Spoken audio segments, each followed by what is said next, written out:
went in to the doctor's office. He got us in, and we were being tested. For some reason, that day in the doctor's office, Michele started doing a video log, which she did every day the whole time I was in the hospital. Just a short little video of what's going on, what's happening. So yeah, I tested positive, and how many days later? Well, he went into the hospital on November 25th. On November 28th, he was put on a ventilator, and he made that terrible phone call that you see the commercials where the nurses are holding the phone and you're FaceTiming your loved one saying goodbye because I couldn't be in there.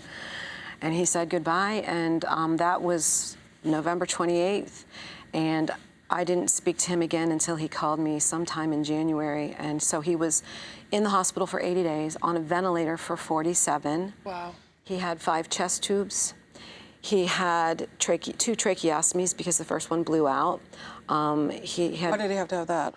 because when you move from the ventilator, the full venting, then they move you into, it's kind of a lateral move, but it's a step down. They put the trach on you so you can practice breathing. The vent's not doing as much, and you can be taken off the sedation and start coming around and helping with your own healing.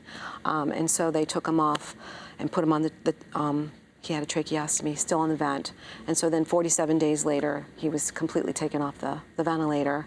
But that was just the beginning of the healing. And he woke up and said, I died 6 times. And I mean, that was one of the first things he said. Doctors will not refute that. Yeah. So.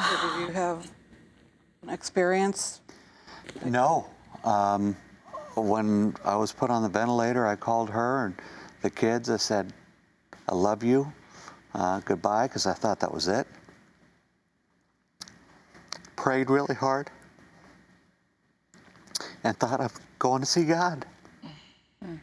But 47 days later, I woke up. It's truly a miracle. I had the best team, Altman Hospital. Absolutely amazing. You know, you say pray for a miracle. Well, God uses doctors and nurses to perform those miracles. Right. And he had less than 3% chance to live. So it was, the chances of him coming home were slim. But I had connected to the nurses because I couldn't be in there. So they would, every single day at 10 o'clock, they'd do a telehealth session. So I would get to see him. So I'd take my shower, get my makeup on, and be pretty. So I'd have my date with him, even though he was unconscious. It felt normalcy. It gave me a connection. So the nurses gave me such support. They prayed with me. They talked me through when his lungs would collapse, and they'd say, here's what's happening. His pulse oxygen level is 60. It's what we're going to put. Michael Carpenter was the nurse practitioner. He's putting in the chest tube, and he said, okay, it's coming up. And the nurse is talking me through it. Sandy, my telehealth angel, that's what I called her. It's still in my phone, Sandy, telehealth angel, because she was my angel. So got us through that part, and then he came home, and that was a whole nother process because both of his lungs had been destroyed, 60% gone. And he sings in the praise team at church. And when he finally was able to, he rolled over, went to a wheelchair, went to a walker, went to a cane, ended up not having a cane, walking, back to singing at church. And we went back to the doctors, and what'd they say? The doctor said, first of all, I went back for a checkup, my pulmonologist. He said, man, you look great. Your muscle tone's coming back. I lost 60 pounds while I was in the hospital. Wow. So your color's coming back. I was on oxygen. He said, I just want to listen to your lungs. So we listened to something. And he said, I want to do some x-rays right now. And I need you to do this walk test. And she and I are looking at each other thinking, what's going on? So we do the x-rays. We come back and we sit down. Because he was going to be on the transplant list. He was going to have a double lung transplant. Wow. So we're sitting there looking at each other thinking, what's going on? Dr. Boutros comes in and sits down.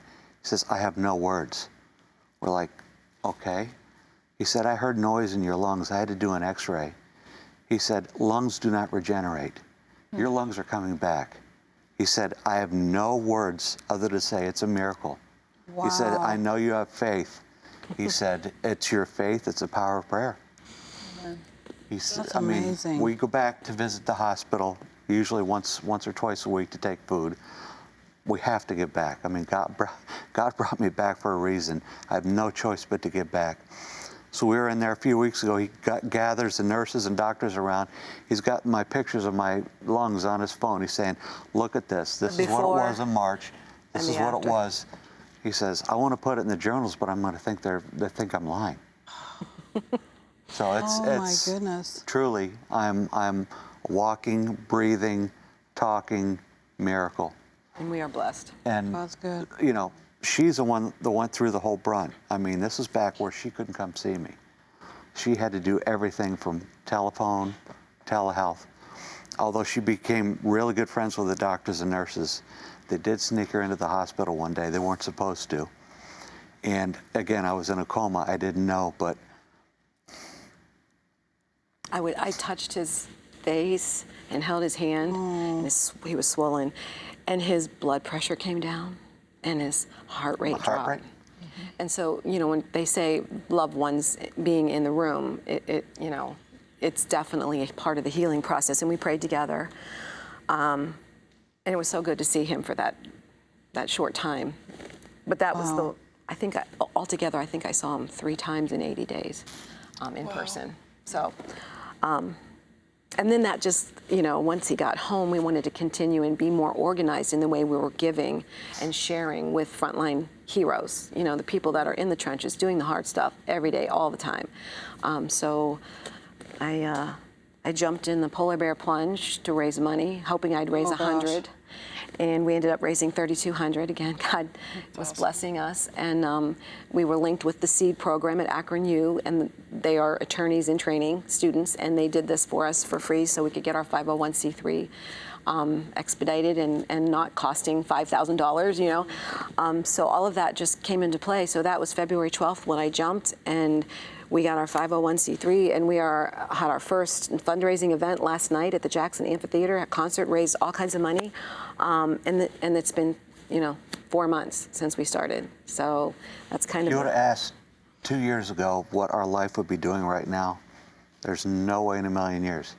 I thought I'd be sitting here talking to you about this. Hey everyone, hope you enjoyed the video. To see more like this, be sure to hit the subscribe button below and get all the latest content from TCT Ministries. We'd love to pray alongside you for God's blessings in your life, so you can email your prayer requests to prayer@tct.tv or click the link below and submit your request at tct.tv.